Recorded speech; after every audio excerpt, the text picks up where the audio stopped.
Seriously, there's nothing more embarrassing in this world than to see how a girl acts when a man is clearly not interesting. Like, he shows you with all his presence, all his existence, that he's not interested. He does not care. He doesn't want you, but you overthink, you cry, you believe, and you hold on the breadcrumbs like it's all you deserve. Let's be real.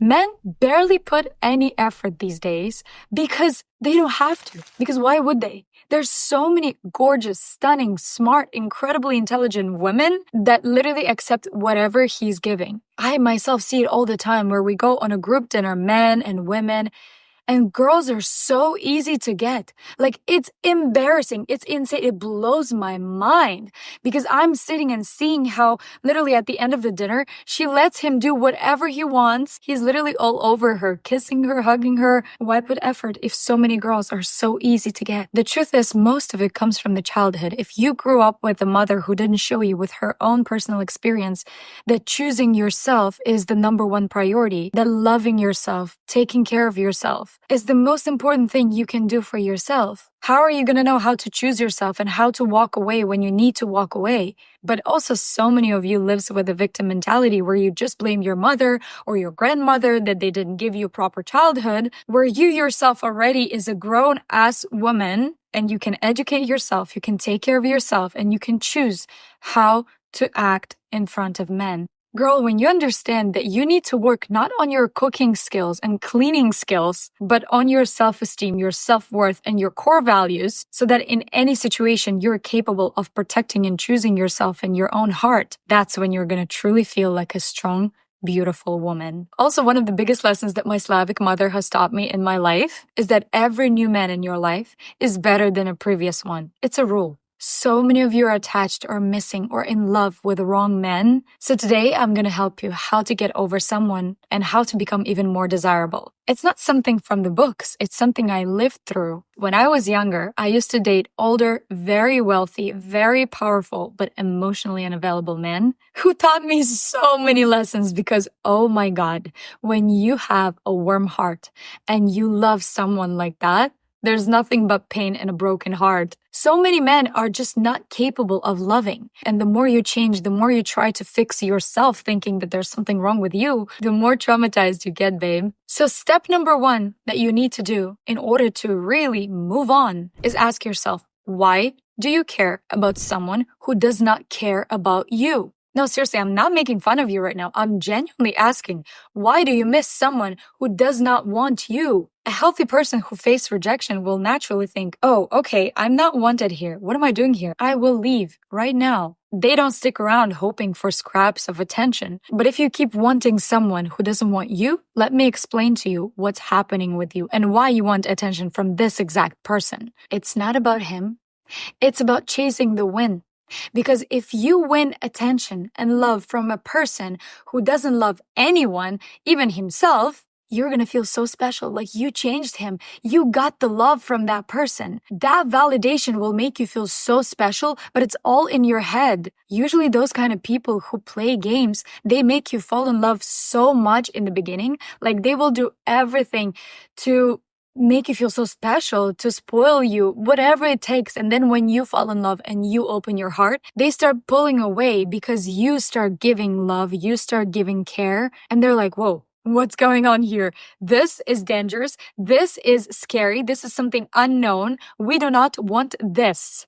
And the more you give, the more you try, the more you care, the more the person pulls back. And then you start thinking, oh my God, he doesn't love me. I'm not worthy of love. But babe, that's not love. That's two traumatized people that are trying to call it love. What are you doing, sis? 2 years ago, I burned myself so much. This guy hurt me so much, but it's the best and the worst thing that happened to me because I've learned right away that this is not what I want. This is not love, that this is the type of man that I should be away from. 2 years later, I'm a completely different person. I worked so much in myself, on healing myself, on glowing from the inside out, to have faith, to have closer relationship with God. And then a month ago, I finally met someone with who I felt something beautiful again, but I had to let that person go. He was also a billionaire, by the way, but he was amazing. He was warm. and loving and sweet. But a few weeks into developing a relationship with him, of course, it's something new, something fresh. This time I was crystal clear with what I want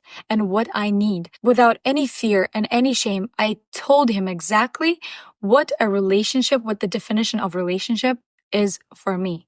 And the small things that I want in a relationship that are actually not that small for me need to be in the relationship. And I'll give you an example. Things like, it is important for me to receive a message every morning. Good morning, beautiful. Good morning, princess. Good morning, my girl. The reassurance that the person's always there for me. Flowers are important for me. I bloom from the inside when I receive flowers. I understand everyone's busy, but it's important for me to feel like I'm a priority in the relationship. When I feel that the man cares. And when I saw that the person did not care enough to show me that he cares, I had to let him go. But this time it was much easier because I chose me. Listen, it wasn't a long relationship, but it was still painful because I felt something for someone. And then I cried a lot.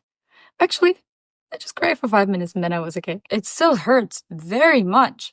But this time it was different because I was there for me every single minute of my day and I was not trying to run away from it. I let myself live through any emotion, whether it's sadness or fear or solitude or anger even. I didn't try to make myself feel strong, like I'm this independent, cool woman and I don't need men. I was honest with myself. And it does not matter how long it takes for any other person to heal. What truly matters is you take as much time as you need to heal. Whether it's 2 weeks or 3 months or a year, you are on your own path. Everything else does not matter. And from that comes the second step. Do not try to force your ultimate glow up and the revenge. Because when I broke up with my ex and saw that he's living his life like I never existed, of course that was so painful. And I was trying to show the world and to him that I'm also strong. I'm also amazing. Look, I'm traveling. Like I don't even need you. The more I tried to do that, the more I cried at night and the more miserable I felt. And then one day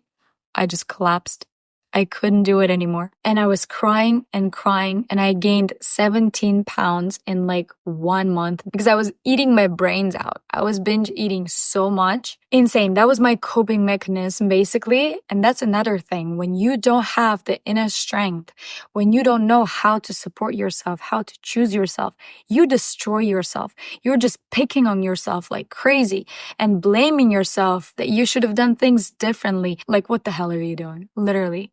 If you're doing this to yourself, how do you not understand that in the relationship, it's not one, it's 2 people. It's always 2 people who did something wrong. It's always 2 people who are responsible for whatever the hell happened in the relationship. It's never one-sided. Girl, the only way to heal and to move on from that person is to have no contact. No, you're not scrolling through his social media. No, you're not texting him. You archive his contacts. You archive your pictures. Don't delete it, but like put it in a different folder. Don't look at it. Don't do this. Don't try to rebuild something that is not working already. I'm not talking about all the situations, but especially if the person let you down, if he hurt you, if he's not respecting you, if you're constantly feeling like you're going crazy in the relationship, you're not safe, your inner child is not safe, what are you doing there? Why are you trying to go back there? For what? Also, sis, the worst thing you can do for your mental health and for your inner child is to start going out and meeting new men and dating right away. Usually when you love someone,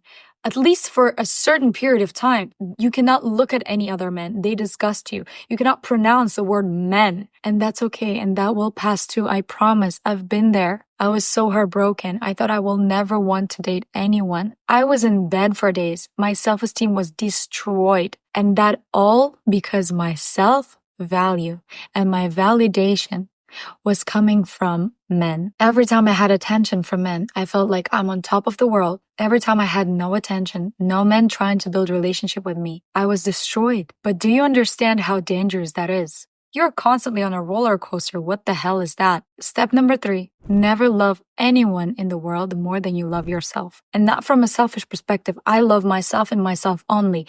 That's not what I said. It's about protecting your inner child.